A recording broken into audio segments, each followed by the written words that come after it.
Alright, YouTube gang, it's your boy FridayRandomMedia, and I'm back with the first video in my new Versus Battle series.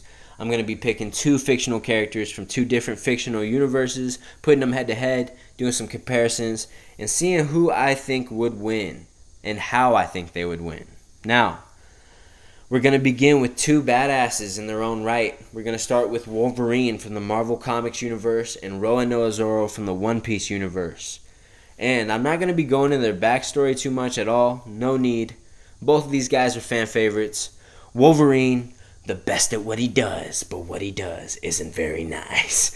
And Roronoa Zoro, who's on the quest to become the greatest swordsman and the first mate of the Straw Hat Pirate Gang. Gang, gang. Now, both combatants are nearly equal in most of these categories. Nearly. And that nearly, in my opinion, will be the deciding factor. So let's step into it. The first category is going to be raw strength. Strength. Both combatants have done some wild shit in their day, lifting well over several tons on multiple occasions. Wolverine has physically lifted crazy objects like when he uprooted a tree and threw it at an enemy. Of course, picking up a tree is one thing, but uprooting it is another. He's also thrown around Dragon Man, who is supposedly 3 tons, so ragdolling him. Meanwhile, Roronoa Zoro has been shown curling a car-sized dumbbell. I don't know how much it weighed, but these dumbbells were literally like the size of a car, and he was curling it with one arm. So, to say the least, I'm going to say Zoro takes raw strength. Zoro takes the strength category.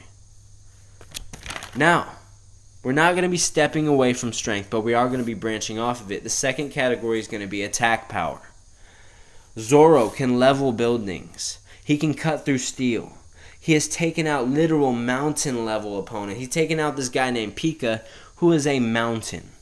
Cut him into 4. Nothing. There was also a meteor that was about to crash onto the gang.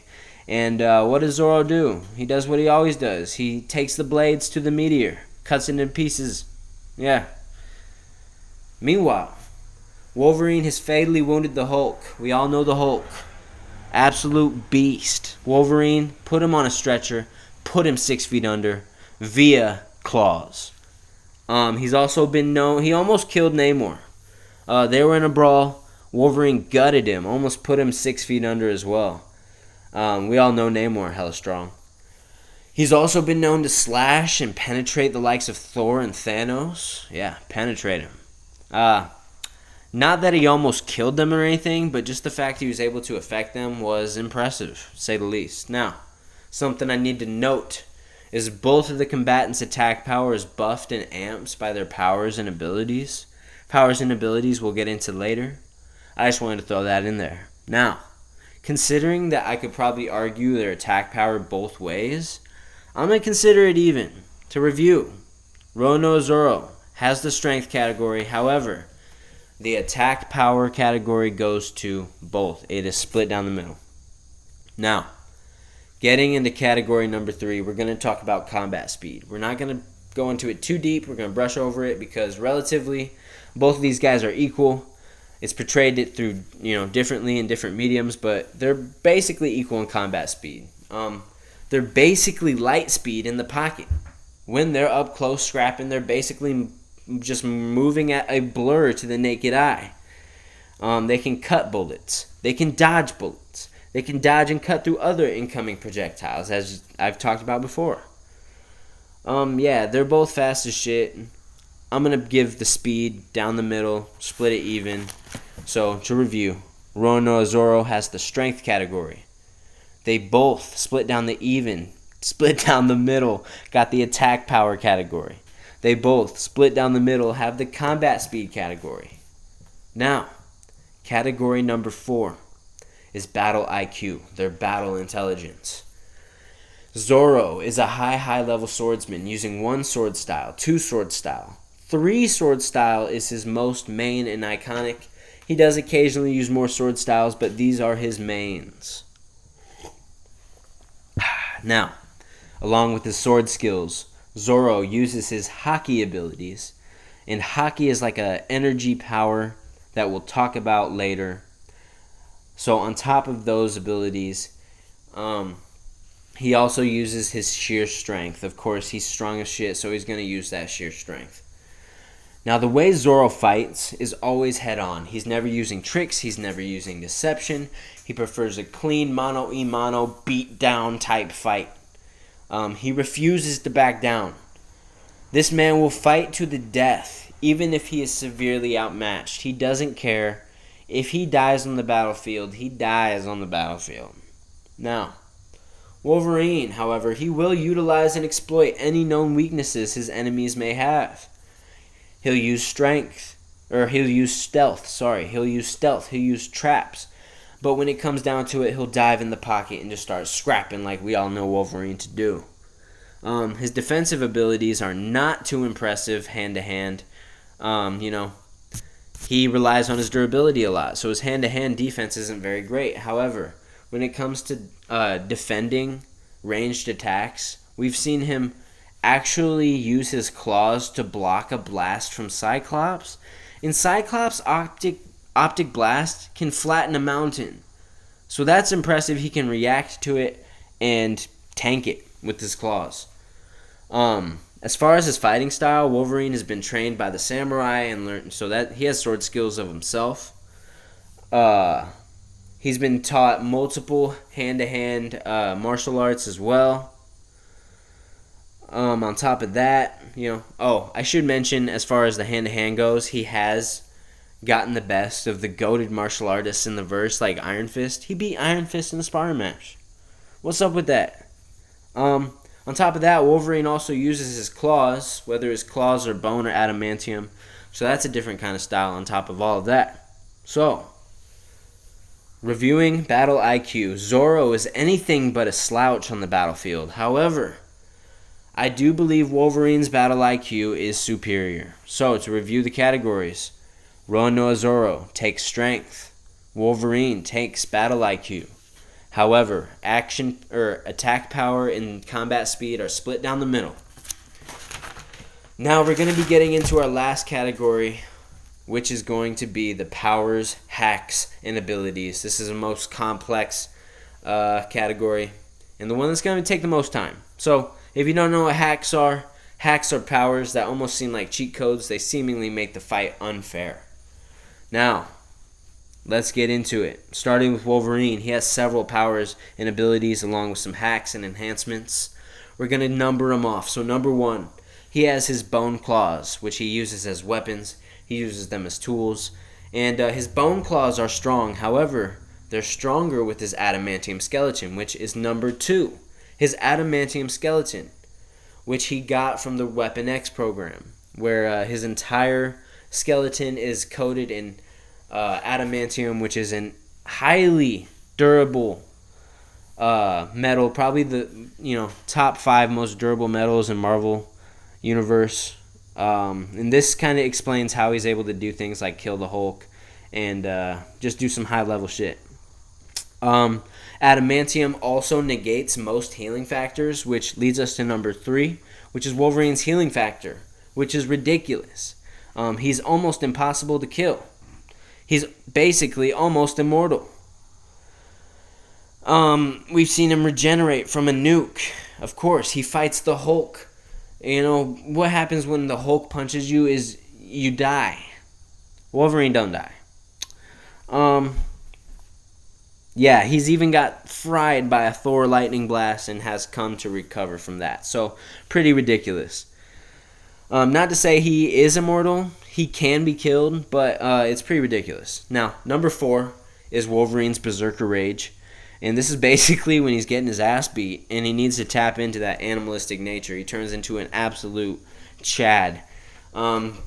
The Berserker Rage has been shown to negate mind hacks to an extent, so he can kind of defend against mind attacks.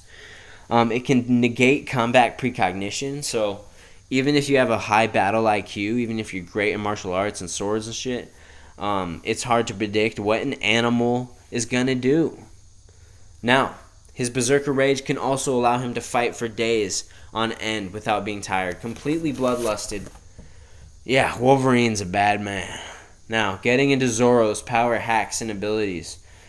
Zoro is said to have a demon aura, or a demon-like energy, something about him that gives him seemingly superhuman endurance, strength, speed, and his insane durability. Absolutely absurd. This man's been hacked, slashed, cut more times than you can count. However, his lust for becoming the greatest swordsman cannot be toppled.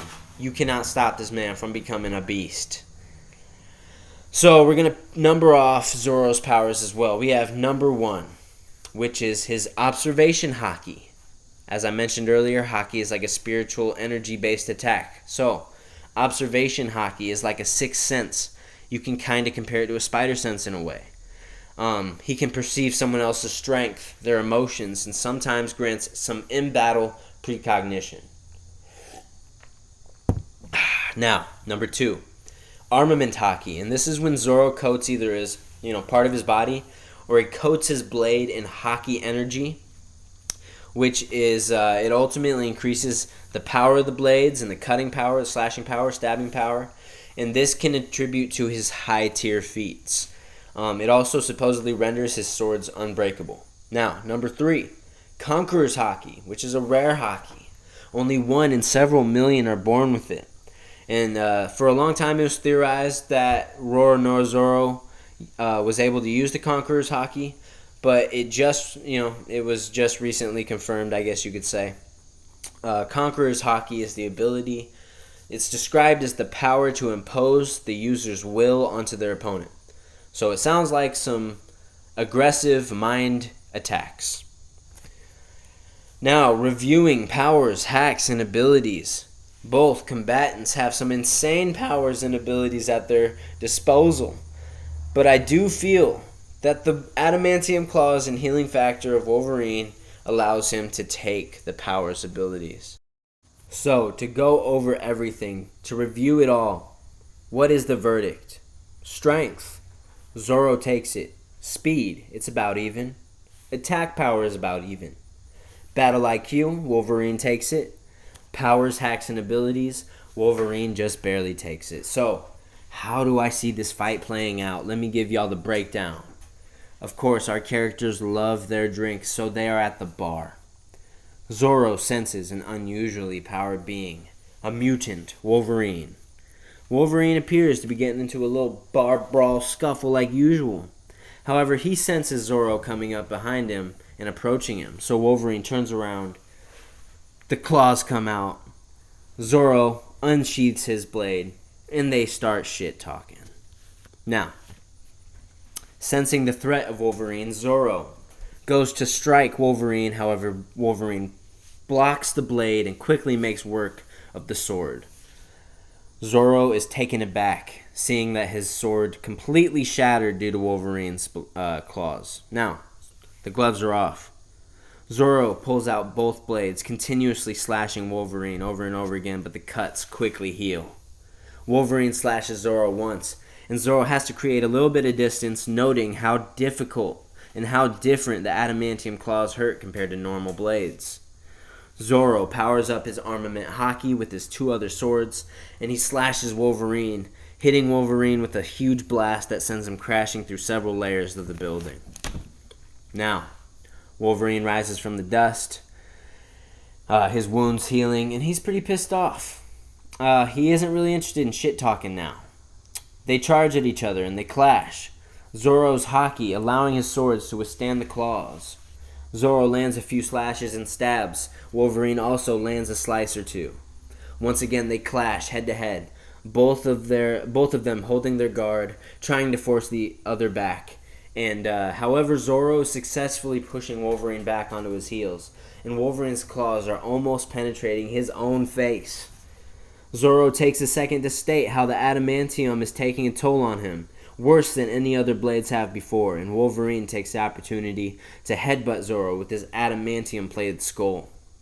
Now, with Zoro dazed, Wolverine goes in for some strikes, but due to the observation haki, Zoro's able to kind of dodge out of the way of these. As Zoro shakes the cobwebs off, he blasts Wolverine out of the building, tens of feet, and the battle now resumes on the streets. Wolverine awakes, popping his broken bones back into place, his skin healing back up, and he enters a berserker rage, no longer exchanging words. He comes at Zoro faster and stronger and more savage than before. Now, Zoro, realizing he can no longer track Wolverine's fight patterns, he harnesses his Haki energy into one final blow. They clash once again, head to head. Finally, the dust settles. Zoro managed to cut completely through one set of Wolverine's claws. However, the other pair of claws is deep embedded into the ribcage of Zoro. They both collapse as Wolverine's wounds begin to heal, and he slowly rises as the victor. Alright, y'all, there you have it. I think Wolverine, in the end, would be the victor. Of course, Luffy will have his revenge.